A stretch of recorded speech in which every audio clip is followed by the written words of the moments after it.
పతనావస్థలో పరిశుద్ధుని కుటుంబాలు అని ఎందుకు పెట్టవలసి వచ్చింది అని మీరు ఆలోచిస్తే, దేవుడి కుటుంబాలు ఈ భూమి మీద ఉన్న ప్రతి కుటుంబం. కానీ దురదృష్టం ఏంటంటే, ఏ కుటుంబంలో కూడా దేవుడు కోరుకున్న ఇష్టాలు, దేవుడి యొక్క సంకల్పము ఏ కుటుంబం ఈరోజు నెరవేర్చే దిశగా ప్రయాణాలు చేయటం లేదు. కుటుంబాన్ని కట్టుకున్న తర్వాత అందరూ ఆలోచిస్తున్నది, భర్త కానీ భార్య కానీ వీళ్ళిద్దరూ ఆలోచించేది ఏంటి అని మనం ఆలోచిస్తే, మన భవిష్యత్తులో మనం ఏం సంపాదించాలి, భవిష్యత్తులో మనం ఎలాంటి కారు కొనాలి, ఎలాంటి బిల్డింగ్ కొనాలి, ఏమి సంపాదించాలి, మనం ఎలా సెటిల్ అవ్వాలి, అలాగే మన గర్భాన పుట్టబోయే పిల్లలకు వాళ్ళు పుట్టక మునిపే ఏం సిద్ధం చేయాలి, పుట్టిన పిల్లలకి ఏ చదువులు చెప్పించాలి, వాళ్ళను ప్రయోజకులను ఎలా చేయాలి లోకంలో. కుటుంబం అనేసరికి భార్య కానీ భర్త కానీ ఈరోజు అందరూ ఆలోచిస్తున్నవి ఇవేనండి. ఒకసారి బైబిల్లో ఒక మాట చూపిస్తాను. ముందుగా మీరు చదువుకున్న మాటే వాక్యపట్నంలో ఒక మంచి మాట చదివారు. ఎఫెసీయులకు రాసిన పత్రిక 3వ అధ్యాయము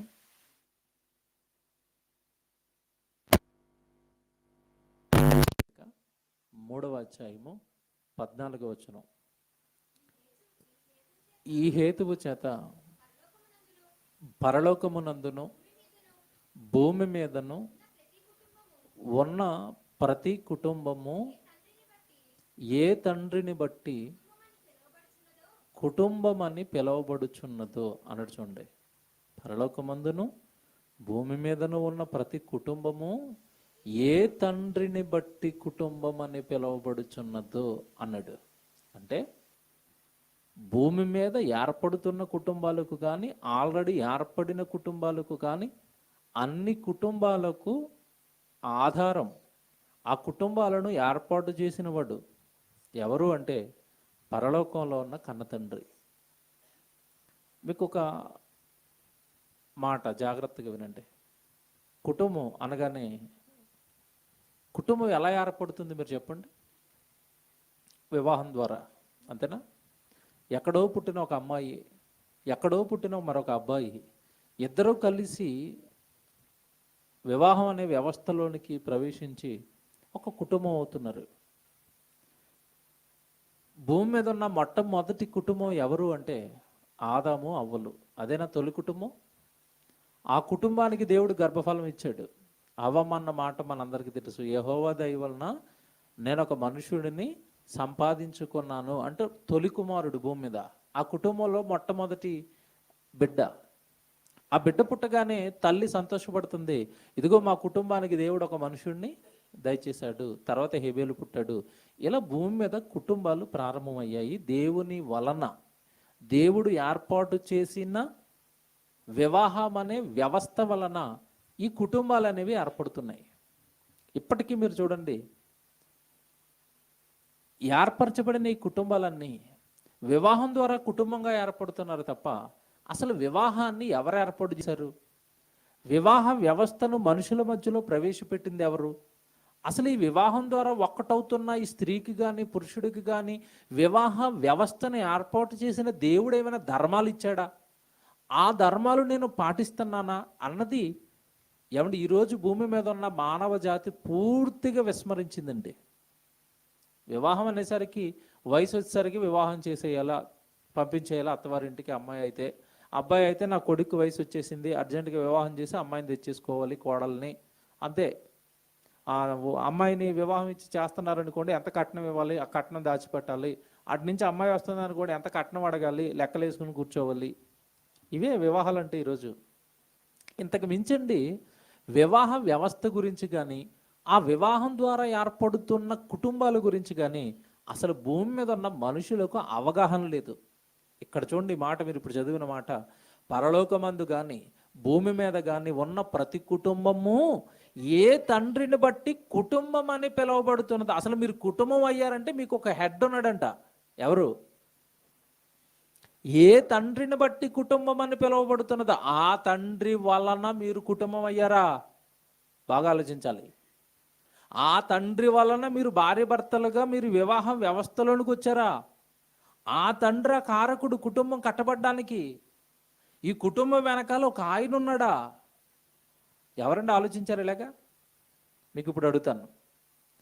పతనావస్థలో పరిశుద్ధిని కుటుంబాలను ఎందుకు పెట్టాము అంటే, వీళ్ళిద్దరిని జతపరిచిన తర్వాత దేవుడు, జతపరచబడిన మీరిద్దరూ కలిసి నా గురించి బాగా ఆలోచించాలి, నా పని గురించి ఆలోచించాలి.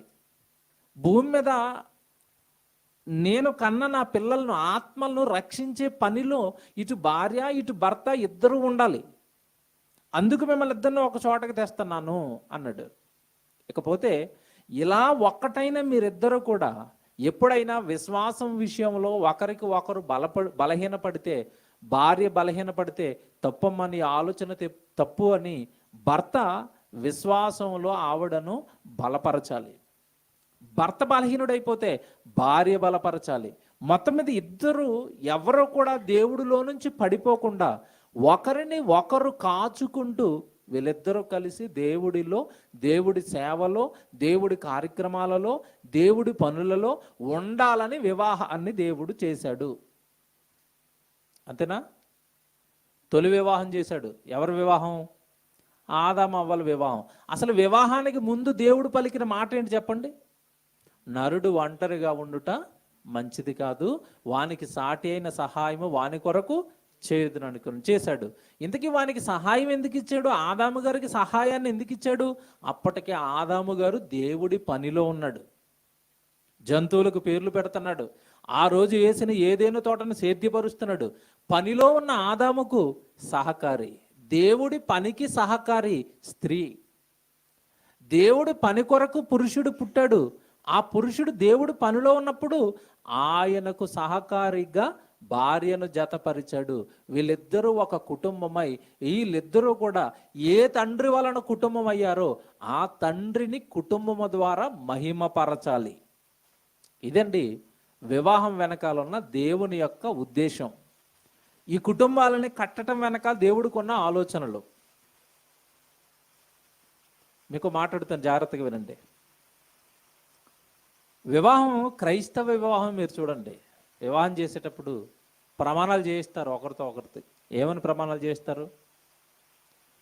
అమ్మాయిని నుంచోబెట్టి వ్యాధి అందును, బాధ అందును, రోగమందును ఈయనతోనే నువ్వు కాపురము చేయుదువా? మైకి పెట్టారు. ఇవిడేమన్నా చెప్పండి? చేయుదును అన్నది. మళ్ళీ ఇటు పెట్టారు మైకు. ఇదిగో వ్యాధి అందును, రోగమందును, బాధ నందును ఈయనతోనే నువ్వు కాపురము చేయుదువా అన్నారు. ఏమన్నది ఆవిడ? ఆయన ఏమన్నాడు? చేస్తాను. ఆవిడేమన్నది? చేస్తాను. మీరు జాగ్రత్తగా వినాలా. పెళ్ళి జరుగుతున్నప్పుడు ఒకళ్ళకు ఒకళ్ళు ప్రమాణాలు చేశారు. ఇక్కడ ఇంకోటి చెప్తాను, వీళ్ళు ప్రమాణాలు చేశారు అని ప్రమాణాలు మర్చిపోకుండా పెళ్లి చేస్తున్న మ్యారేజ్ రిజిస్టర్ గారు 2 గుర్తులు పెడతాడు వీళ్ళిద్దరికి. ఏంటో గుర్తు? అమ్మాయికి తాళి కట్టించాడు. నువ్వు చేసిన ప్రమాణానికి ఇదే గుర్తు, ఎప్పుడు ఆ తాళిబొట్టు చూసినా నువ్వు చేసిన ప్రమాణం గుర్తు రావాలి అంటాడు. ఈయనకి ఉంగరం ఇలా ఉంగరం పెట్టిస్తారు. ఉంగరం పెట్టించి ఈయనకేం చెప్పారు? ఇదిగో నువ్వు ప్రమాణం చేసావు కదా, ఆ ప్రమాణానికి ఇది గుర్తు. ఉంగరం చూస్తున్నప్పుడు అలా ఏం జ్ఞాపకం రావాలి? ప్రమాణం జ్ఞాపకం రావాలి. అంటే ఒకరిని ఒకరు రోగంలో కానీ, బాధలో కానీ, కష్టాలలో కానీ, కన్నీళ్ళలో కానీ విడిపోకుండా మీరిద్దరూ ఎప్పటికీ కలిసే ఉండాలి. మీరిద్దరూ కలిసి దేవుడి పనిని నిలబెట్టాలి. ఇది కదండి వివాహం వెనకాలన్న అసలు ఆంతర్యం. ఇప్పుడు మీరు ఆలోచించండి, దేవుడు ఎలా ఉండాలి అని కోరుకుంటే ఈరోజు కుటుంబాలు ఎలా ఉన్నాయి మీరు చెప్పండి. వివాహం గురించి దేవుడు పలికిన మరొక మాట మీకు చూపిస్తాను. మీరు చాలాసార్లు చదువుకుంటారు. ఎబ్రి పత్రికలో ప్రతి ఏమంటే పెళ్లి కార్డులోనూ శుభమని చెప్పి క్రైస్తవులు అదే వచనం వేస్తారు. ఎబ్రిల్కి రాసిన పత్రిక 13వ అధ్యాయము ఏమంటే 4వ వచనం మీ అందరికీ తెలిసింది. అది వివాహము అన్ని విషయములలోనూ ఘనమైనదిగా ఉండాలి. ఇంకో వివాహం చేసుకుంటున్నారు కదా మీరు, ఈ వివాహం ఘనమైనదిగా ఉండవలెను. వివాహము అన్ని విషయములలో ఘనమైనదిగాను పానుపు నిష్కలంకమైనదిగాను ఉండవలెను అని ఉన్నది. అక్కడ ఉన్నది అని ఉన్నది. అక్కడ కార్డులో ఏమేసారు చెప్పండి మీరు? ఉన్నదని వేసేసారు. ఎడిటింగ్లు వాక్యానికి కత్తిరించేశారు. వివాహం అన్ని విషయంలో ఘనమైనది అనలేదు దేవుడు అక్కడ. బైబిల్ చూడండి జాగ్రత్తగా. వివాహము అన్ని విషయములలోనూ ఘనమైనది గాను, పానుపు నిష్కళంకమైనది గాను ఉండవలెను. వీళ్ళేమో ఉండిపోయిందని రాసేశారు కార్డులో. ఎక్కడుంది వివాహం ఘనమైనదిగా? పెళ్లి చేసుకుని మీరిద్దరూ కొట్టుకుంటుంటే మీ వివాహం ఘనమైందా? పెళ్లి చేసుకుని ఆస్తుల కోసం కోర్టులకు ఎక్కుతుంటే మీ వివాహం ఘనమైనదా? ఎందుకు పెళ్లి చేసుకున్నారో అర్థం కాని మీ వివాహ జీవితం దేవుడికి ఘనమైనదా? అసలు వివాహం ఘనమైనదిగా ఉండవలేను అంటే ఉంచవలసింది ఎవరు చెప్పండి? వివాహం చేసుకున్న వీళ్ళిద్దరూ ఆ జరపబడిన వివాహాన్ని ఘనమైనదిగా ఉంచాలి. ఉంచిందా ఈరోజు? నరజాతి వివాహాన్ని ఘనంగా ఉంచిందా? ఘనం అంటే ఏంటి చెప్పండి? మనుషుల దృష్టికి ఘనమైనది దేవుడి దృష్టికి అసహ్యం. మనకి ఘనమైంది అంటే ఏంటి చెప్పండి? పెద్ద ఫంక్షన్ హాల్ తీసుకుని 6 రకాల నాన్ వెజ్లు వేసి మంచి కలర్ఫుల్ డెకరేషన్ పెట్టి మంచి లైటింగ్ పెట్టి పెద్ద ఫంక్షన్ హాల్లో ఊరున జనమందరినీ పిలిచి చేస్తే పెళ్ళి ఎలా జరిగిందండి అంటే అబ్బబ్బా ఆయన చేశాడండి, చాలా ఘనంగా చేశాడండి. ఇదా ఘనం? పెళ్ళి మీరు ఎంత గ్రాండ్గా చేసినా బయట ఏమైనా మాట్లాడుకుంటారు తెలుసండి? పెళ్ళి అంతా బాగుంది కానీ రా భోజనాలు యావరేజ్ అంటారు అంతే. ఒక మాట ఎగిరిపోయింది, 1 లక్షలు ఖర్చు. వాడికి సరిగా ఫుడ్ అందలేదనుకోండి, మీరు ఎంత ఘనంగా చేసినా మనుషులు ఏమంటారు? లైటింగ్ పెట్టేశాడు రా డబ్బులన్నీ, ఫుడ్ సరిగా పెట్టలేదు. మనుషులు ఘనం అనగానే తిండి, ఫంక్షన్ హాల్స్, ఏమంటే చుట్టాలు, బంధువులు, వెరైటీస్ అనుకుంటారు. అది కాదు దేవుడి దృష్టి ఘనం. మీ ఇద్దరిని జతపరిచింది దేవుడు.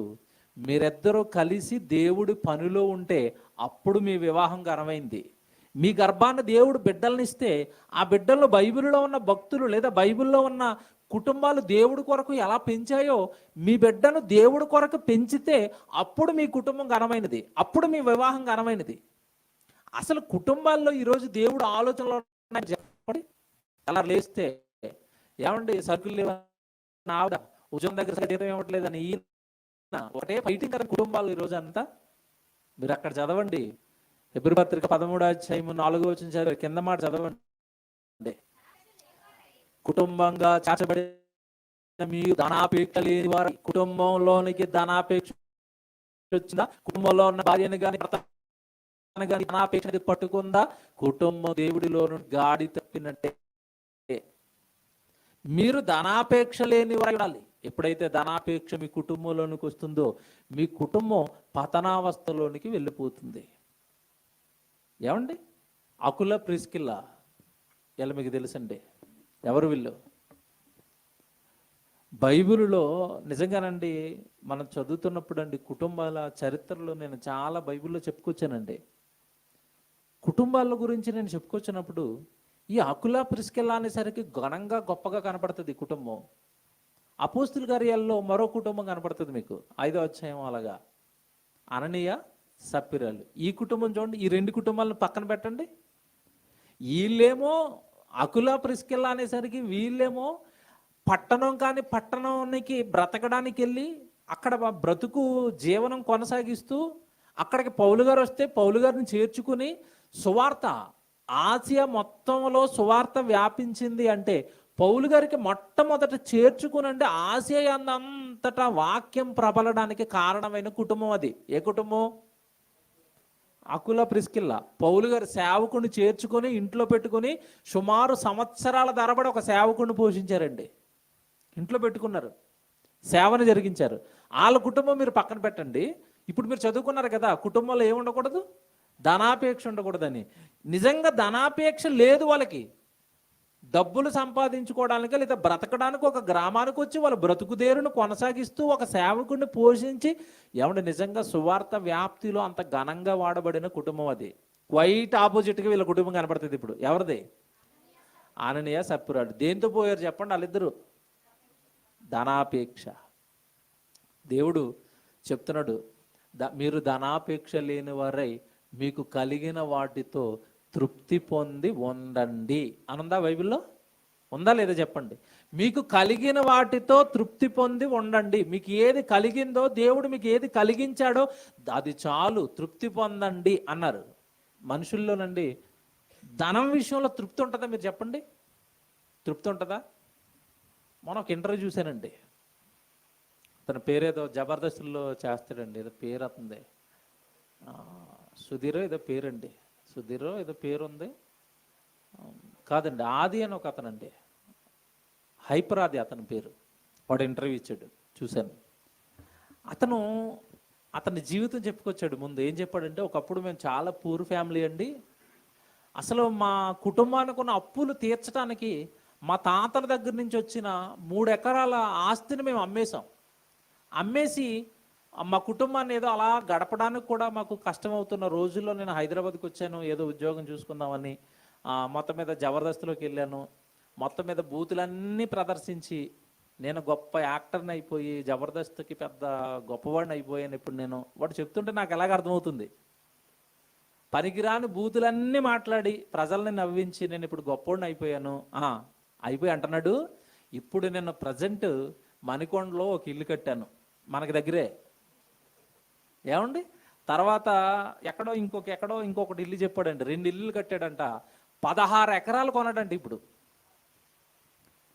అసలు మీరు ఆలోచించండి, మనకు వాళ్ళు అలాగా శుక్రవారం గురువారం వచ్చి నవ్విస్తుంటే అబ్బాబు బలి నవ్వుతున్నారు అనుకుంటున్నారు, వాళ్ళ వెనకాల ఇంత ఉంది కదా. 16 ఎకరాలు కొన్నాడంట. అసలు ఏమంటే నిజంగా ఒక చిన్న కామెడీ స్కిట్లు చేసుకుని ఇతనే 16 ఎకరాలు కొంటే సినిమా యాక్టర్లు ఎన్ని ఎకరాలు కొంటారు మీరు చెప్పండి? వందల వేల ఎకరాలు కొనేస్తున్నారు వాళ్ళు. కోట్ల రూపాయలు కదండి. ఒక సినిమాలో యాక్ట్ చేస్తే 25 కోట్లు, ఒక హీరోకి 17 కోట్లు. ఈ భూమి మీద ఉన్న మనుషులందరికీ ఏం పట్టింది చెప్పండి? ధనాపేక్ష. ఇప్పుడు ఈ 16 ఎకరాలు కొన్నవాడిని మీరు అడగండి, ఏమంటే 16 ఎకరాలు సంపాదించారు కదా ఇంకా చాలా మీకు అంటే, ఏం సరిపోద్దండి, టార్గెట్ ఒక 100 ఎకరాలు ఉందంటాడు. అంతేనా? మనుషులకు ఆశ తీరదండి. సినిమా యాక్టర్ ఆలీ గారు ఆస్తి ఎంతో తెలుసండి? సుమారు 500 ఎకరాలు ఉందంట అతనికి. అలీ కమీడియన్. అసలు వీళ్ళకే ఈయన వందల ఎకరాలు ఉంటే హీరోల పరిస్థితి ఏంటి మీరు చెప్పండి? భూమి మీద ఉన్న మనుషులకి ఏం పట్టింది? ధనాపేక్ష. సబ్జెక్ట్ వీళ్ళ దగ్గరికి ఎందుకు తెచ్చానో తెలుసా? కుటుంబంలో ఉన్న వీళ్ళందరికీ ధనాపేక్ష పట్టేస్తుంది. ఎప్పుడు డబ్బు, ఎప్పుడు సినిమాలు, ఎప్పుడు యాక్టింగ్. అందుకే సినిమా వాళ్ళు 3-4 పెళ్ళిళ్ళు చేసుకుంటారు. వాళ్ళు ఒక పెళ్ళితో సరిపెట్టుకుంటారా? సినిమా హీరోల జీవితాలు మీరు చూడండి, ఎవరిని కదిపినా 3 పెళ్ళిళ్ళు ఉంటాయి. మీకు ఇంకోటి చెప్తాను, ఇక్కడ సినిమాల్లోనేమో అసలు స్త్రీ దైవం అంటాడు, స్త్రీకి ఆపద వచ్చేస్తే ముందు నేనే ఉంటాను అంటాడు, బయట నిజ జీవితంలో 3-4 పెళ్ళిళ్ళు చేసుకుంటాడు. వీడు వీళ్ళకి హీరో. ఎవరికి? ఫ్యాన్స్. మా హీరో మా హీరో మా హీరో, ఆ డైలాగ్ చూడండి అంటాడు. ఆ డైలాగ్ వేరు, ఆ నిజ జీవితం వేరు. ఈ ప్రపంచానికి రియల్ హీరో యేసుక్రీస్తు అండి. రియల్ హీరో యేసుక్రీస్తు. ఎందుకు తెలుసా? ఏది మాట్లాడాడో అదే చేశాడు. అవునా? వీళ్ళ సినిమాల్లో ఒక డైలాగ్ వేస్తారు, వాళ్ళ నిజ జీవితం దానికి క్వైట్ ఆపోజిట్లో ఉంటుంది. మన ఈ మధ్యకాలంలో ఒక సినీ యాక్టర్ దొరికేశాడు బెంగళూరులో, నరేష్, కృష్ణ గారి అబ్బాయి. 3 పెళ్ళిళ్ళు చేసుకున్నాడంట. 3వ భార్య ఆవిడ. ఇప్పుడు 4వ పెళ్ళికి రెడీ అవుతున్నాడు. మళ్ళీ ఆవిడతో లాడ్జ్లో దొరికిపోయాడు. అంటే 3-4 పెళ్ళిళ్ళ. ఏంటి దౌర్భాగ్యం అంటే అసలు వీళ్ళకి బుద్ధి లేదండి. కుటుంబం అన్నా, భార్య అన్నా, భర్త అన్నా, ఏమంటే దేవుడి కుటుంబాలను జతపరచడం వెనకాల ఉన్న ఉద్దేశాలన్నా అసలు ఎవ్వడికి బుర్రకెక్కలేదు. కుటుంబం అంటే ఏంటో కూడా తెలియదు వీళ్ళకి. శరీర సుఖాలను తీర్చుకోవడానికి, లేదంటే వివాహాలు కూడా ఎందుకు చేసుకుంటారంటే డబ్బులు. ఆవిడ హీరోయిన్ బాగా సంపాదిస్తుంది, నాకు ఆల్రెడీ కొన్ని వేల ఎకరాలు ఉన్నాయి, ఆవిడ ఎకరాలు కూడా తోడైపోతే మేము ప్రపంచంలోనే గొప్ప వాళ్ళం అయిపోతాం. ఈ డబ్బు పిచ్చితో జరుగుతున్న ఈరోజు వివాహాలు. దేవుని పిల్లలరా, భూమి మీద ఉన్న ప్రతి కుటుంబము ఏ తండ్రిని బట్టి కుటుంబం అని పిలువబడుతుందంటే అసలు ఆ తండ్రి ఆశయాలు ఈరోజు భూమి మీద ఉన్న కుటుంబాల్లో ఎక్కడ నిలబడ్డాయి మీరు చెప్పండి? చాలా కాలం క్రితం అండి, ఇక్కడ మెదిపట్నంలో కూడా నాకు చెప్పినట్టుగా గుర్తు, లేయ గురించి చెప్పాను, లేయ జీవితం చెప్పాను. అసలు నిజంగా లేయ గారి జీవితం చూడండి మీరు ఒక్కసారి. దయచేసి మీరు మామూలుగా నార్మల్గా చదివితే ఎవరికి అర్థమవుతుంది, నేను చెప్పిన ప్రసంగం వినాలి. లేయా అనేసరికి అందరూనండి బైబిల్లో ఆవిడని అసలు పట్టించుకోలేదు. జబ్బు కళ్ళది అని దేవుడు రాయించగానే అలా పక్కనడేశారు అంతే. లేయకి చెల్లింది రాహేలు, రూపవతి, సౌందర్యవతి. ఆటోమేటిక్గా యాకోబు కళ్ళు రాహేలు మీదకి వెళ్ళాయి. రూపవతిని పెళ్లి చేసుకున్నాడు. లేయ జబ్బు కలది పక్కన పెట్టేశాడు. తండ్రి మొత్తం మీద మోసగించి ఎవరినిచ్చి వివాహం చేశాడు? ముందు లేయనిచ్చి వివాహం చేశాడు. భర్త పట్టించుకోవటం లేదు. కుటుంబం అనేసరికి జాగ్రత్తగా వినండి, భర్త పట్టించుకోవటం లేదు, భర్త ప్రేమించటం లేదు. ఈవిడని పెళ్లి చేసుకున్న తర్వాత లేయను చెల్లి అయిన రాహేలు ప్రేమ కోసం మరొక 7 సంవత్సరాలు కొలువు చేస్తున్నాడు. భార్యని ఇంట్లో పెట్టుకుని ఇంకో భార్య కోసం కొలువు చేస్తున్నాడు. అయినా లేయ ఎక్కడ నిన్ను విడిచిపెట్టేస్తానని కానీ, నేను భార్యనైన తర్వాత నువ్వు మరొక దగ్గరికి ఎందుకు వెళ్తున్నావని కానీ, భర్తను ఎక్కడ పల్లెత్తు మాట అనకుండా చక్కగా ఓర్పుతో ఓపికతో తన కుటుంబాన్ని కట్టుకుంటూ వచ్చింది. ఎన్ని శ్రమలండి మహాతల్లి పడ్డదని నేను చెప్పాను. 3-4 వారాలు చెప్పానండి ఆవిడ పడ్డ శ్రమలు. యాకోబు వలన ఆవిడ అనుభవించిన శ్రమలు, చెల్లి అయిన రాహేలు వలన ఆవిడ అనుభవించిన శ్రమలు, ఎన్ని కష్టాలైనా, ఎన్ని శ్రమలైనా, ఎన్ని బాధలైనా అన్నిటిని ఓర్చుకుంటుంది. ఒకటే ఆవిడ కోరుకుంటుంది ప్రతిసారి. ఏం కోరుకుంటుంది అంటే, బిడ్డను కంటది. బిడ్డను పట్టుకుని యాకోబు గారి దగ్గరికి వెళ్తుంది. ఈ బిడ్డను చూసైనా మీరు నన్ను ప్రేమించండి, మనం ఒక కుటుంబం అవుదాం, మన ఇద్దరం కలిసి ఉందాం, మన బిడ్డలను దేవుడి కొరకు పెంచుదాం. నిజంగా లేయా జీవితం భూమి మీద ఉన్న ప్రతి స్త్రీకి అనేది ఒక ఆదర్శం. అలా భూమి మీద దేవుడి వలన, లేదంటే దేవుడిని ఎరిగిన వారు వాళ్ళ కుటుంబాల విషయంలో చాలా జాగ్రత్త తీసుకున్నారు. మా కుటుంబం దేవుడిలో నుంచి పడిపోకూడదు, మా కుటుంబం దేవుడికి దగ్గరగా ఉండాలి, మేము, మా పిల్లలు, భార్య, భర్త అందరము కలిసి దేవుడి సన్నిధిలో ఉండాలి, అందరము కలిసి దేవుడి జ్ఞానాన్ని నేర్చుకోవాలి, కుటుంబంగా దేవుడి పనిలో ఉండాలి అని. ఏమంటే నిజంగా బైబిల్లో చాలా కుటుంబాలు అలా దేవుడి కోసం నిలబడ్డాయి. కానీ ఈరోజు కుటుంబాలలో ఎక్కడానండి దేవుడి మీద ఆశ లేదు, దేవుడి పని మీద ఆశ లేదు, పిల్లలకి వాక్యం నేర్పిద్దామని లేదు, మనం వాక్యంలో గొప్ప వాళ్ళం అవుదామని లేదు, సువార్త చేద్దామని లేదు. ఏమంటే కుటుంబాలన్నీ కూడానండి ఈరోజు పతనావస్థకు జారుకున్నాయి, భయంకరమైన పరిస్థితుల్లోనికి జారుకున్నాయి. అకుల ప్రిస్కిల్లా కుటుంబం గురించి దేవుడిచ్చిన ఒక సాక్ష్యం బైబిల్ ఇప్పుడు మీకు చూపిస్తాను. కొరింథీయులకు రాసిన మొదటి పత్రిక, ఒక దైవజనుడు అండి వాళ్ళ కుటుంబం గురించి ఇస్తున్న సాక్ష్యం మీరు చూడండి. ఏమండి, కొరింథీయులకు రాసిన మొదటి పత్రిక 16వ అధ్యాయము 19వ వచనం మీరు చూడండి.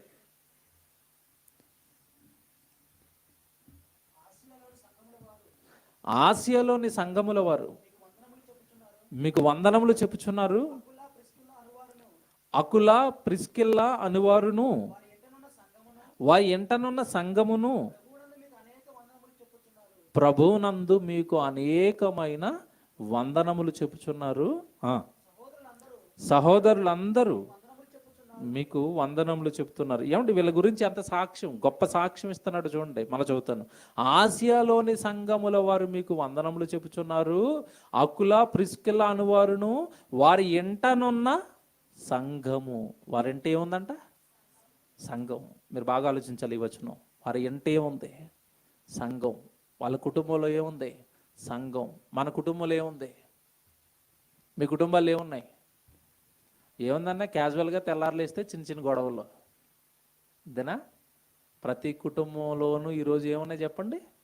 గొడవలు, కేకలు, కొట్లాట్లు, పోరాటాలు, జీవన పోరాటం. ఆవిడ ఏదో కావాలంటది, నేను ఇవ్వను అంటాడు. లేదు నాకు ఇవ్వకపోతే నేను అన్నం తినకుండా కూర్చుంటుంటది, వంట ఉండదు, ఈయన బయట తిరుగుతూ ఉంటాడు. బాబోయ్, ఫ్యామిలీ స్టోరీస్ మాకు పడతా ఉంటాయండి బాబోయ్. వీళ్ళకి ఏం చెప్పాలి? ఒకరికొకరు మనసులు అతకటం లేదండి, ఒకరికొకరు అర్థం చేసుకునే పరిస్థితులు లేవు. గొడవలు, చిన్నటికి కూడా అలగటాలు, చిన్నటికి కూడా దూరంగా ఉండటాలు, చిన్న కూడా పట్టింపులు. అతను కష్టపడి వస్తున్నాడు, భార్యగా నేను కాస్త సేద తీర్చాలి, ఈవిడికి ఉండదు. ఆవిడ పాపం ఎవరో దూరం నుంచి నా ప్రాంతం కాదు, నా ఊరు కాదు, ఎవరో మధ్యలో పెరిగింది, వేరో కుటుంబం నుంచి వచ్చింది. ఆవిడ అలవాట్లు వేరు, ఆవిడ మనస్తత్వం వేరు, కాస్త మనమే అర్థం చేసుకుందామని ఈయనకి లేదు. ఎవరు కూడానండి తగ్గట్లేదండి. నేను ఎందుకు తగ్గాలంటది ఈవిడ. 6 లక్షలు పట్టుకుని వచ్చాను, ఎందుకు తగ్గాలి అంటుంది ఈవిడ. నీ 6 లక్షలు పెళ్ళిగా అయిపోయినాయి, ఎందుకు ఎక్కువ మాట్లాడుతున్నావు అంటాడు ఈయన. లేవండి కుటుంబాలు ఇప్పుడు. అసలు ఎవరికెవరు తగ్గట్లేదు కదండి. ఎవరికెవరు ఏమంటే తగ్గించుకుని ఫోన్లే అమ్మ అనేవాళ్ళు ఎవరున్నారు, ఫోన్లేండి అనేవాళ్ళు ఎవరున్నారు చెప్పండి. భర్త దగ్గర ఈగో, భార్య దగ్గర ఈగో, పిల్లల దగ్గర ఈగో, సంఘంలో సహోదరుల దగ్గర ఈగోలు, గొడవలు. బాబోయ్, మనస్సులు అండి నిజంగా ఎవరు బాగోలేదండి. దేవుడు తగ్గింపు అన్నాడు. ఎవరి దగ్గర ఉంటుందండి? ఎవరి కాళ్ళు మేము ఏదో గొప్ప. అటు భార్య దగ్గర అంతే, భర్త దగ్గర అంతే, పిల్లల దగ్గర అంతే. పిల్లల్ని జాగ్రత్తగా పెంచండి, పిల్లల విషయంలో మీరు చాలా జాగ్రత్తలు తీసుకోండి అన్నాడు. ఎక్కడండి ఎవరికి జాగ్రత్త? వీళ్ళు దేవుడిలో ఉండరు, కుటుంబంలోనూ దేవుడు ఉండడు, కుటుంబంలో ప్రార్థనలు ఉండవు, కుటుంబంలో దేవుడి గురించి ఆలోచనలు లేవు. మీకు మాట్లాడగనండి, రాత్రిపూట పని అంతా అయిపోయింది, ఇక చక్కగా ప్రార్థన చేసి పడుకున్నప్పుడు అందరు మాట్లాడుకునే మాటలు ఏంటి చెప్పండి? క్యాజువల్గా కుటుంబాల్లో ఏం మాట్లాడుకుంటారు చెప్పండి? తెల్లవారు ఏం చేయాలి, ఏం కూర వండాలండి అంటే దేవుడా, లేదంటే రేపు మరి నేను కొనమన్న వస్తువు తెస్తున్నారా అండి? ఎప్పుడు వస్తువుల గురించి, తిండి గురించి, కొనటాల గురించి, అమ్మటాల గురించి, ఏమంటే ఫీజుల గురించి, డబ్బు గురించి, వీరిద్దరి మధ్యలో ఎప్పుడు ఇవే డిస్కషన్లు కదండి. దేవుడికి సంబంధించిన డిస్కషన్లు ఏమైనా భార్య భర్త మధ్యలో ఉన్నాయా? మనం చాలా అయిపోయిందండి. దేవుడికి ఒక సెమినార్ చేసి ఒక మీటింగ్ పెట్టి మన కుటుంబంలో గృహకుడికి పెట్టి చాలా రోజులు అయిపోయిందండి. ఏదైనా సేవకుడికి ఏదైనా కానుకిచ్చి చాలా రోజులు అయిపోయిందండి. అసలు మనం దేవుడు పని చేయటం లేదండి. ఎలా ఏంటంటే ఇలాగ వెనకైపోతున్నాం. మనకంటే ముందు సంఘంలోకి వచ్చిన కుటుంబాలన్నీ చాలా స్పీడ్గా వాళ్ళు చేసుకుంటూ వెళ్ళిపోతున్నారండి. మనం ఏదో ఒకటి చెయ్యాలండి దేవుడి కోసం. ఇవి ఉంటాయండి కుటుంబాల్లో, మీరు చెప్పండి, భార్య భర్తల మధ్య లేవు. ఏ ఉండాలని దేవుడు కోరుకున్నాడో అవి లేవు. ఏ వద్దని దేవుడు కోరుకున్నాడో అది కుటుంబాన్ని పట్టింది. కుటుంబంలో ఏముండకూడదని చదువుకున్నాం ఇందాక హెబ్రీ పత్రిక. ధనాపేక్ష ఉండకూడదంటే భార్య భర్త ఎప్పుడు డిస్కషన్ దేని గురించి చెప్పండి? డబ్బు గురించి మేము అస్సలు మాట్లాడుకోము అన్న వాళ్ళు చేయలేపండి. ఒక్కరుంటే ఒట్టు, ఎప్పుడు డిస్కషన్ దాని గురించే. మీ జీతం ఎంతండి, మీ ఎన్ని డబ్బులు వస్తున్నాయండి, మనం ఏం చేద్దాం, ఏంటిది? ఇంక జీవితం లేదా? ఇంకా అసలు ఆలోచించవలసినవి లేదా? వాక్యం లేదా? వాక్యం నేర్చుకోరా, ఇద్దరు చక్కగా ఒకరికొకరు వాక్యం చెప్పుకోరా. ఏమంటే ఎవరికైనా వాక్యం చెప్దామండి, లేదంటే ఏ కుటుంబం దగ్గరికైనా రేపు సాయంత్రం మన ఇద్దరు రాగానే పలానా కుటుంబం దగ్గరికి వెళ్ళిపోదామండి, ఈ సత్యవాక్యాన్ని వాళ్ళకి చెప్దామండి, వాళ్ళని మన సంఘానికి తీసుకొద్దామండి. ఇవేమి లేవు. ఏమి అన్నీ ఎప్పుడూ మర్చిపోయినాయండి కుటుంబాలన్నీ. ఎప్పుడు తిండి, బట్టలు, డబ్బులు, గొడవలు ఇవేనండి. దేవుడు కోరుకున్న కుటుంబాలు ఈ పరిస్థితుల్లో ఉన్నాయి. అందుకే టైటిల్ వేసాం ఏమని? పతనావస్థలో పరిశుద్ధుని కుటుంబం. మీ కుటుంబం ఎవరి కుటుంబం? పరిశుద్ధుడైన దేవుడి కుటుంబంలో. దేవుడు కోరుకున్నవి మీ కుటుంబంలో ఉన్నాయా? ఇక్కడ చూడండి, ఇక్కడ అకుల ప్రిస్కిల గురించి ఏమంటున్నాడు? ఆసియాలోని సంఘముల వారు మీకు వందనములు చెప్తున్నారు. మీకు సంఘాలన్నీ ఏ వందనాలు ఉన్నాయి? ఆసియాలో వాక్యానికి పౌలు గారు అల్లాడిపోతూ ఎవరు దొరుకుతారా, నాకు ఎవరు సహకరిస్తారా అన్న టైంలో మేము ఉన్నాం అని ముందుకు వచ్చిన కుటుంబం ఇది. మొత్తం ఆశే అంతటా వాక్యం వెళ్ళింది అంటే ఈ కుటుంబం అండి. చేదుడు చిన్ననాడు అండి, నేను సండే స్కూల్కి వెళ్తున్నప్పుడు మా పాస్టర్ గారు ప్రతిసారి ఒక కుటుంబం గురించి సాక్ష్యం ఇచ్చేవాడు. ఏమనంటే, నేను బ్యాగ్లో బట్టలు పెట్టుకుని మీ గ్రామానికి వచ్చాను నాయన, ఆ తొలినాళ్ళల్లో ఆ బ్యాగ్ తీసుకుని ఇంట్లో పెట్టుకుని వాళ్ళ కుటుంబంలో నన్ను చేర్చుకున్నది వీళ్ళే అని చాలాసార్లు కుటుంబాన్ని చూపించి నాకు సాక్ష్యం చెప్పాడు. ఈ కుటుంబం ఆ రోజు మమ్మల్ని చేర్చుకోవటం వల్లనే వీళ్ళు ఇంట్లో ఉన్నాను. కొద్ది రోజులు అక్కడి నుంచి జాగ్రత్తగా చుట్టుపక్కల సువార్త ప్రకటించడం మొదలుపెట్టాను. తర్వాత ఈరోజు సంఘం కట్టాము అంటే ఇదిగో ఈ కుటుంబమే తొలి రోజు నన్ను చేర్చుకున్నది అన్నాడు. పౌలు గారు అంటున్నారు ఇక్కడ, ఆసియాలో ఉన్న సంఘాల వాళ్ళందరూ వాళ్ళకి వందనాలు చెప్పాలి. కారణం ఏంటంటే ఈరోజు మీరు సంఘంగా కట్టబడ్డారు అంటే, నేను మీ దగ్గరకు వచ్చి వాక్యం చెప్పాను అంటే నన్ను చేర్చుకున్నది ఆ కుటుంబమే అంటున్నాడు. కుటుంబం అనగానే ఎవరు? భార్య భర్త ఇద్దరు మాట కలిస్తేనే కదండి దేవుడి సేవ జరిగేది. ఇప్పుడు అకుల ప్రిస్కిల్లా అంటే వీళ్ళిద్దరు మాట కలిసిందా?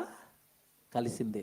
ఏమండి, మీకు మాట చెప్తాను, ఇద్దరి మనసులు ఎంత బాగా కలిసిపోయావో మీకు మాట చెప్తాను.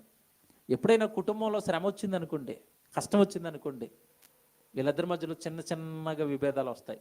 ఇగో మీరు తీసుకున్న నిర్ణయం వల్లేనండి ఈరోజు మేము ఇలా కష్టాలు పడుతున్నాం అంటది ఈవిడ. లేదు ఆ రోజు నేను వద్దని చెప్పాను, నువ్వే ముందుకెళ్ళావు, అందుకే కష్టం వచ్చిందని వీళ్ళిద్దరు కొట్టుకుంటారండి. కష్టాలు వచ్చినప్పుడు, శ్రమలు వచ్చినప్పుడు. మీరు చూడండి, కుటుంబాల్లో సహజంగా జరిగేది ఇదే. మీకు విచిత్రం చెప్తాను, పౌలు గారిని చేర్చుకున్న తర్వాత అంటే శుభ్రంగా ఉన్న వీళ్ళ కుటుంబం నిండా కష్టాలే. పౌలు గారిని చంపేస్తామని తిరుగుతున్నారు. పౌలు గారిని చంపేస్తామని తిరుగుతున్నప్పుడు పౌలు గారు ఎవరింట్లో ఉన్నారు చెప్పండి? ఎవరింట్లో ఉన్నారు? అకుల ప్రిస్కిల్ల ఇంట్లో. ఆ చంపేస్తానన్న వాళ్ళకి పౌలు ఇంట్లో దొరికాడు అనుకోండి, పౌలు గారితో పాటు ఎవరిని చంపేస్తారు? నీకు ముందే చెప్పాను నీ పౌలు ఇంట్లో తీసుకురావద్దని అన్నదేట ఆవిడ? అన్నదా? నీకు ముందే చెప్పాను ఆయన ఇంట్లోకి తేవద్దని ఆయన అన్నాడా? అనలేదండి. చూసారా, దేవుడి కోసం శ్రమైనా, దేవుడి కోసం కష్టమైనా, దేవుడి కోసం కన్నీళ్ళైనా ఎంటను సంఘం పెట్టారంట, ఇంట్లో సంఘం పెట్టారంట. మామూలు కుటుంబం కాదండి ఇది. అకుల ప్రిస్కిల్ అని సరే రామపత్రికలు వీళ్ళ గురించి ఇంకా బాగా చెప్తాడు. రామపత్రికలు కూడా చూస్తారా? రామపత్రిక ఏమంటే 16వ అధ్యాయం అనుకుంటాం, చూడండి. 16వ అధ్యాయము 3వ వచనం. రోమపత్రిక 16వ అధ్యాయము 3వ వచనం. ఈ కుటుంబం గురించి అంత బాగా సాక్ష్యం, ఒక దైవజనుడి సాక్ష్యం అండి. క్రీస్తు యేసునందు నా జత పనివారైన ప్రిస్కిల్లకును అకులకును నా వందనములు చెప్పుడి. ఆ కుటుంబాన్ని ఏమని కలిపాడు చెప్పండి? నా జత పనివారు, నా తోటి సేవకులు. వాళ్ళు ఎవరు? అకుల, ప్రిస్కిల్ల. ఇక్కడ ఒక మాట అంటాడు చూడండి. ఇప్పుడు వారు నా ప్రాణము కొరకు తమ ప్రాణములను ఇచ్చుటకైనను తెగించిరి. అగల ఇందే చెప్పింది నేను, ఇదే.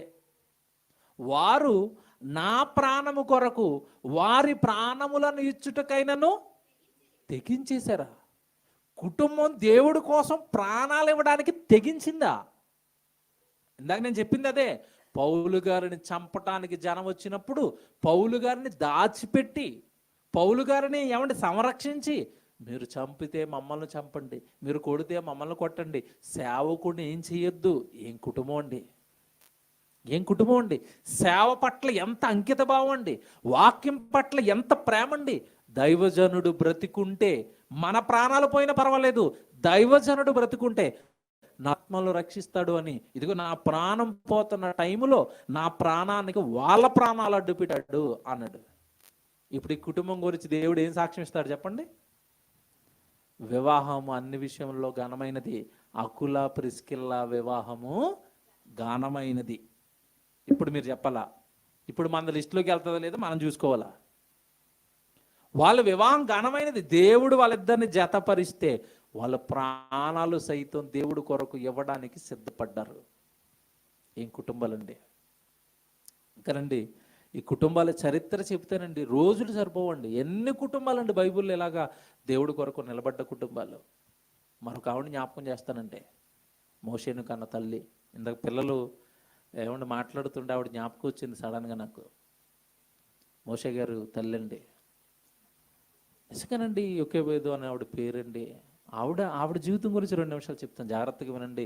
నిజంగానండి, మేము ఇలా ఉండాలా దేవుడి కోసం, ఇలా ఉండిపోయామా మేము అని చాలా చిరాకేస్తుందండి మన జీవితాలను చూస్తే. ఆ భక్తుడి జీవితాలను ముందు పెట్టుకున్నప్పుడు. యొకేబేదు ఎక్కడున్నారనుకున్నారు వీళ్ళంతా? మోషే పుట్టే సమయానికి ఎక్కడున్నారండి వీళ్ళంతా? బానిసత్వంలో ఉన్నారు. బానిసత్వం అంటే ఎలాగుంటుంది చెప్పండి? ఎలాగుంటుంది? వాడు పాచిపోయిన అన్నం పెడితే పాచిపోయిన అన్నం తినాలా, వాడు ఏ పనికి వెళ్ళమంటే ఆ పనికి వెళ్ళాలా, వాడు కొడితే పడాలి, తిడితే నోరు మూసుకోవాలి. ఇంతటి బానిసత్వంలో, ఇంతటి క్రూరమైన పరిస్థితుల్లో ఉన్నప్పుడు, మీరు బాగా వినాలి, ఇంతటి దౌర్భాగ్యమైన పరిస్థితుల్లో కుటుంబం ఉన్నప్పుడు బిడ్డల్ని దేవుడి కొరకు పెంచుదామన్న ఆలోచన ఉంటుంది ఎవరికైనా? మా కష్టాలే తీరనివ్వండి, మా కష్టాలే చెప్పుకోలేనివ్వండి, ఎక్కడ దేవుడు అండి బాబు, మా కుటుంబాలు బాగోలేదు అంటారా చాలామందిని కదిలించి, ఏమంటే మీ పిల్లలకి వాక్యం నేర్పొచ్చు కదా, మీరు ఎందుకంటే దూరంగా ఉంటున్నారండి, ఏం చెప్పాలని మా కష్టాలు. వీళ్ళ కుటుంబాన్ని ముందెట్టాలా? ఎవరి కుటుంబాన్ని? మోషే గారి తల్లిదండ్రుల కుటుంబాన్ని ముందు పెట్టి వీళ్ళు బానిసత్వంలో చెప్పకూడదు తింటూ పిల్లల్ని దేవుడి కొరకు పెంచారు. మీరు ఏమి అంత పెద్ద కష్టాలు పడిపోతున్నారో చెప్పండి అని వీళ్ళు ముందు పెట్టాలా? పిల్లల్ని దేవుడి కొరకు నిలబెట్టడానికి వాళ్ళకున్న శ్రమలు మీకు ఏమైనా ఉన్నాయా? వాళ్ళకున్న కష్టాలు మీకు ఏమైనా ఉన్నాయా?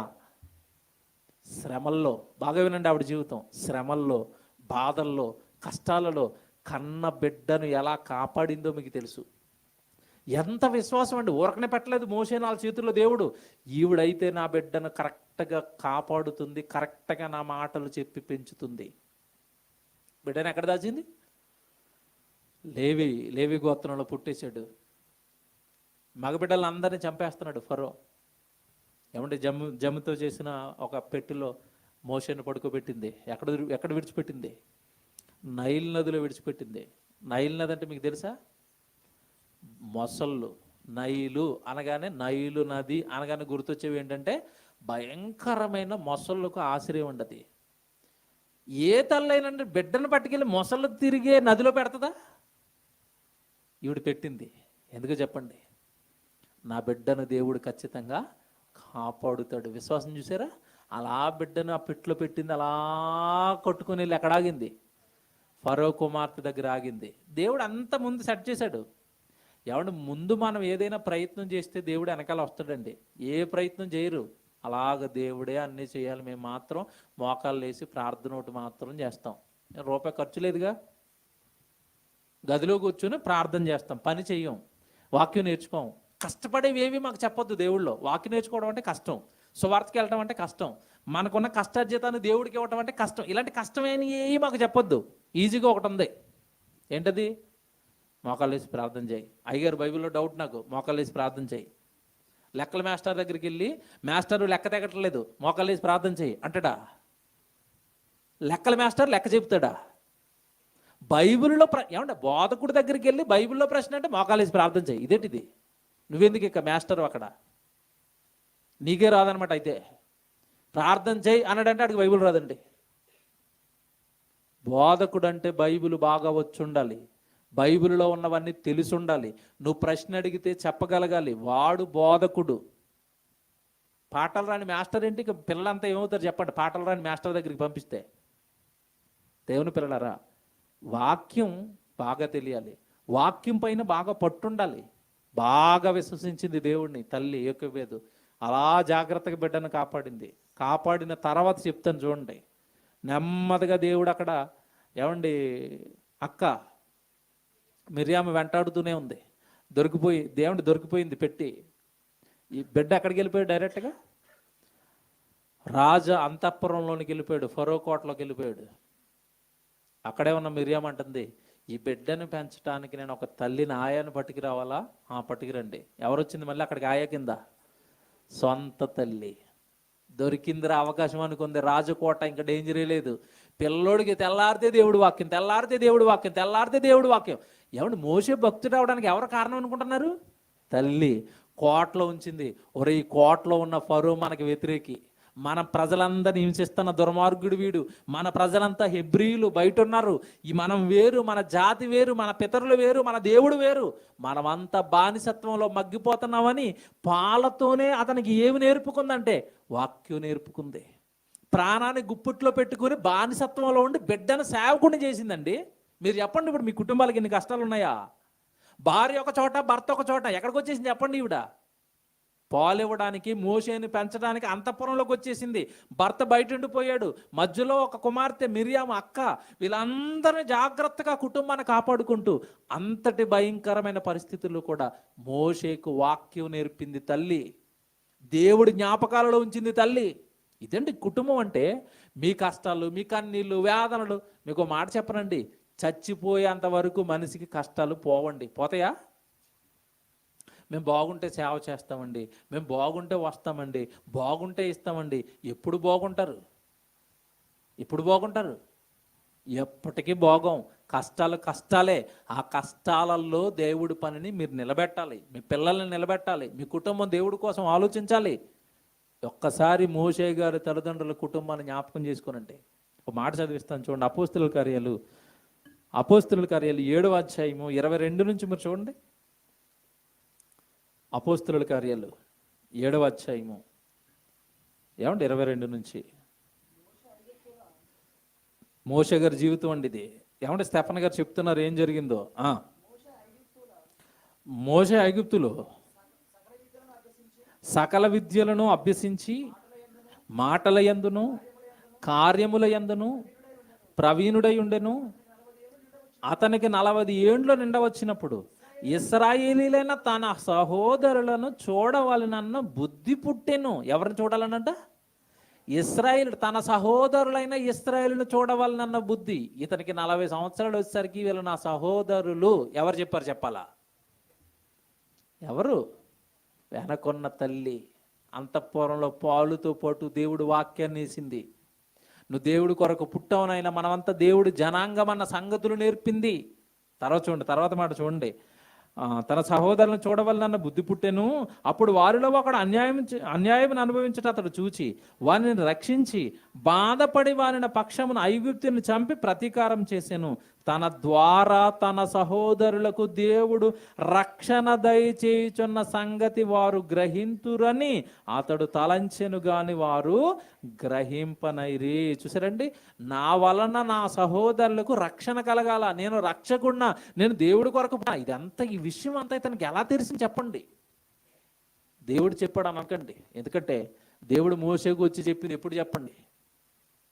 అరణ్యంలోకి వెళ్ళిపోయిన తర్వాత వచ్చాడు మోషే దగ్గరికి దేవుడు. అంతకు ముందు ట్రైనింగ్ అంతా ఎవరిది? తల్లిది. తల్లండి కష్టాల్లో కన్నీళ్ళల్లో ఇంత గొప్పగా బిడ్డను దేవుడి కొరకు పెంచితే ఏమండి, ఈరోజు ఏ కుటుంబానికండి మాకు ఎన్ని కష్టాలు ఉన్నా, మాకు ఎన్ని శ్రమలు ఉన్నా పర్వాలేదండి, మా బిడ్డను దేవుళ్ళో ఉంచాలండి. మా బాధలు ఎప్పుడూ ఉంటాయండి, మా బిడ్డ దేవుళ్ళో ఉంటే మాకు చాలండి.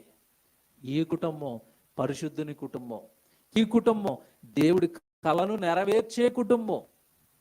మరో మాట చూపిస్తాను, మరో మాట వీళ్ళ గురించి ఇప్పుడు చేసిన కార్యాల గురించి కొన్ని మాటలు మీకు చూపించాలి. యోకోబేదు జీవితం లేదంటే వీళ్ళ కుటుంబం చేసిన ఘనకార్యాలు మీకు చూపించాలి. వీళ్ళకి ఎంతమంది పెట్టాలనుకుంటున్నారు? ముగ్గురండి, మోషే, అహరోను, తర్వాత మిర్యాము. విచిత్రం ఏంటంటే కుటుంబంలో ముగ్గురు పిల్లలైతే ముగ్గురు పిల్లల్ని సేవకులను చేశారు వాళ్ళు. మోషే అహరోనులు ఏం చేశారు? ఒకడు ఐఏఎస్, ఒకడు ఐపీఎస్ వెళ్ళారా? ఇద్దరు ఏం చేశారు చెప్పండి? సేవ. ఒక్కగానొక కుమార్తె ఎవరు? మిర్యాము. ఆవిడెవరు అనుకుంటున్నారు? ఇశ్రాయేలులకు తొలి ప్రవక్తి. ఇదేంటిది? ఇంత భక్తి ఎక్కడిది పిల్లల్లో? ఇంత గొప్పగా దేవుడి కొరకు బ్రతకాలని ఆశ ఎక్కడిది వీళ్ళల్లో? తల్లి నుండి తండ్రి నుండి వచ్చిందండి. దేవుడు దేవుడు దేవుడు దేవుడు అంటూ తల్లి తండ్రి ఎప్పుడు దేవుడు గురించి చెప్పారు వాళ్ళకి. ఏమంటే నిజంగా మన పిల్లలు చూడండి, బయట నుంచి ఎవరైనా సంఘాలు వస్తే నువ్వు ముక్కు మీద వేలేసుకుంటారు. ఆ పుస్తకాలు ఎక్కడ ఉన్నాయి కూడా వాళ్ళకి తెలియదు. ఇంతకీ పిల్లలు చెప్తున్నారు. పిల్లలకి ఇంత బాగా వాక్యం నేర్పిస్తున్నాం. కారణం ఏంటంటే భవిష్యత్తులో ఏమండి మేము బ్రతుకుంటే, మీకు మాట ఇస్తున్నాం, మేము బ్రతుకుంటే, నేను బ్రతుకుంటే ఇదిగో ఇప్పుడున్న ఈ పిల్లలే భవిష్యత్తులో వీళ్ళ సేవకులు అవుతారు. ఇలాగే పెరిగితే అది మేము ఇస్తున్న మాట. ఆ ధైర్యం మాకుంది. కారణం ఏంటంటే సంఘంలోనికి వచ్చిన పురుషుడా, సంఘంలోనికి వచ్చిన స్త్రీయా, సంఘంలోనికి వచ్చిన పిల్లల, వాళ్ళు దివారాత్రాలు వాక్యంలో ఉండవలసిందే. ఇది సంఘానికి ఉన్న రూల్. ఈ రూల్తో నడిపిస్తున్నాం. పిల్లలు చూడండి, అలా దివారాత్రాలు అలాగే వాక్యంలో ఉంటే భవిష్యత్తులో వాళ్ళు ఏమవుతారు చెప్పండి? మా పిల్లలు ఇంట్లో మాట్లాడుకునేవన్నీ దేవుడు మాటలే, పాటలే, దేవుడు మాటలే, పాటలే. వాళ్ళకు మరో ప్రపంచం తెలియదండి. సంఘానికి వస్తున్న పిల్లలందరూ అంతే. ఆదివారం ఒక్కరోజు సండే స్కూల్ కాదు వాళ్ళకి. సోమవారం మంగళవారమో బుధవారం ఆన్లైన్లో మళ్ళీ క్లాస్ వస్తుంది. మధ్యలోనండి వారంలో 2 సార్లు ఆన్లైన్లో వాళ్ళకి దేవుడు వాక్యం నేర్పిస్తారు. సంఘంలో పిల్లల్ని విడవకుండా దేవుళ్ళో ఉంచుతున్నాం. కారణం ఏంటంటే ఇదిగో బైబిల్లో ఉన్నాయి, భక్తులు చూసాం, వాళ్ళు పెంచిన విధానం చూసాం. మన పిల్లల్ని ఎందుకు లోకానికి ఇవ్వాలి? మన పిల్లల్ని కూడా వాక్యంలోనే ఉంచాలి, గొప్ప వాళ్ళని చేయాలి. ఈవిడి గురించి ఒక మాట రాశాడు చూడండి దేవుడు. నిర్గమకాండం 15వ అధ్యాయము 20వ వచనం. అంటే కన్న కూతురు గురించి దేవుడు మాట్లాడుతున్న మాట చూడండి. మిరియాము గారి గురించి ఏమంటే దేవుడు పలుకుతున్న మాట అండి. నిర్గమకాండం 15వ అధ్యాయము 20వ వచనం అండి. మరియు అహరోను సహోదరియు ప్రవక్తియునకు మిరియాము తంబూర చేత పట్టుకొనిను, స్త్రీలందరూ తంబూరులతోనూ నాట్యములతోనూ ఆమె వెంబడి వెళ్ళగా మిరియాము వారితో కలిసి ఇట్లు పల్లవి ఎత్తి పాడెను. స్త్రీల సమాజం అంతటిని మిరియాము నడిపిస్తుంది. అహరోను సహోదరి, అహరోను సేవలో ఉన్నాడు మోషేకి తోడుగా. మోసే పెద్ద సేవకుడు, ఈవిడ మిరియాము ప్రవక్తి, పాటలు పాడుతుంది. ఇశ్రాయేలు సమాజాన్ని అంతా కూడా పాటల వైపు నడిపిస్తుంది. ఏంటండి ఈ కుటుంబం ఏంటండి? చూసారా, కుటుంబంలో ఉన్న వాళ్ళు అందరూ సేవలో ఉన్నారు చూడండి, అందరూ పనిలో ఉన్నారు చూడండి. ఏం కుటుంబాలండి ఇవి? దినవృత్తాంతాల మొదటి గ్రంథం మీరు చూడండి, వీళ్ళ గురించి మాట్లాడుతున్నాడు దేవుడు. దినవృత్తాంతాల మొదటి గ్రంథం 23వ అధ్యాయము 13వ వచనం చూడండి. దినవృత్తాంతాల మొదటి గ్రంథం 23వ అధ్యాయము 13వ వచనం. అహరోను అమ్రాము కుమారులు అహరోను, మోషే, అహరోనును అతని కుమారులను నిత్యము అతి పరిశుద్ధమైన ప్రతిష్ఠించుటకును, యెహోవా సన్నిధిని ధూపం వేయుటకును, ఆయన సేవ జరిగించుటకును, ఆయన నామమును బట్టి జనులను దీవించుటకును ప్రత్యేకింపబడిరి. ఎంత అదృష్టం అండి. ఎవరెవరంట పైన చెప్పుకొచ్చాడు చూడండి. అమ్రాము కుమారులు అహరోను, మోషే. అహరోనును అతని కుమారులను నిత్యము పరిశుద్ధమైన స్థలములో ప్రతిష్ఠించుటకును, యెహోవా సన్నిధిని ధూపము వేయుటకును, ఆయన సేవ జరిగించుటకును, ఆయన నామమును బట్టి జనులను దీవించుటకును ప్రత్యేకింపబడిరి. తర్వాత దైవజనుడగు మోషే సంతతి వారు లేవి గోత్రపులో ఎంచబడిరి. మోషే కుమారుడు. ఏమంటే మోషే కుమారుల గురించి చెప్తారండి. అంటే మొత్తం మీద వీళ్ళ కుటుంబం అంతా దేనిలోకి వెళ్ళిపోయింది చెప్పండి. ఇప్పుడు సేవ, దేవుడి వాక్యం, దేవుడి ప్రజలను దీవించే భాగ్యం వాక్యంతో. మీరు ఆలోచించండి దేవుని పిల్లలారా. ఇంకొక మాట ఈ కుటుంబం గురించి మరి మీకా గ్రంథంలో 6వ అధ్యాయము 4వ వచనం మీరు చూడండి. మీకా గ్రంథం 6వ అధ్యాయము ఏమంటే 4వ వచనం మీరు చూడండి.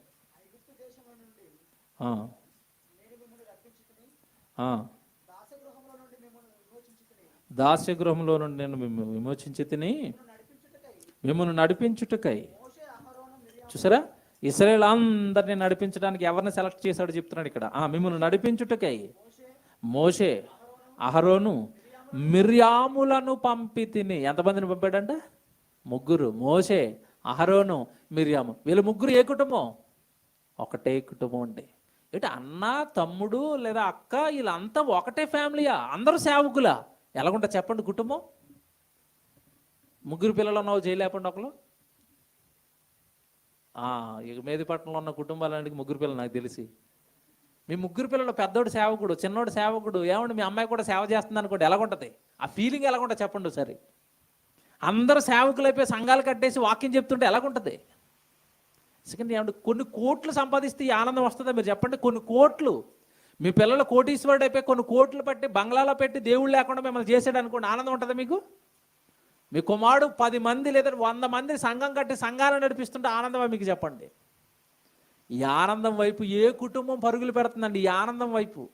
దేవుని పిల్లలారా, కుటుంబం కుటుంబం కుటుంబం అనగానే దేవుడి కళలను పండించాలి. ఇదిగో ఈ ఏమండి మోషే గారి తల్లిదండ్రుల కుటుంబం వల్లే ఎవరికన్నా ఈరోజు ఇలాగ ఆశలు, మా పిల్లల్ని సేవకులను చేయాలి, మా పిల్లల్ని సేవలో ఉంచాలి, మా కుటుంబం సేవలో ఉండాలి, మేము పనిలో ఉండాలి.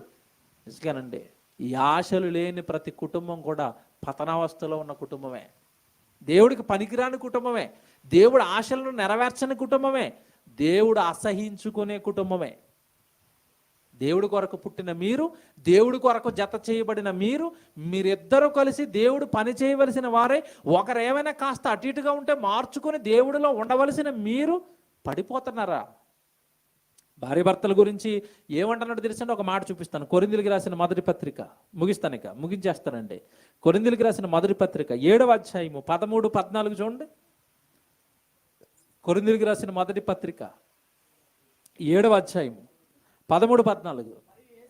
మరి ఏ స్త్రీకైనను అవిశ్వాసి అయిన భర్త ఉండి ఆమెతో కాపురము చేయ ఇష్టపడని ఎడల ఆమె అతన్ని పరిత్యజించకూడదు, వదిలిపెట్టకూడదు. భర్తను అవిశ్వాస అయినంత మాత్రాన విడిచిపెట్టకూడదు.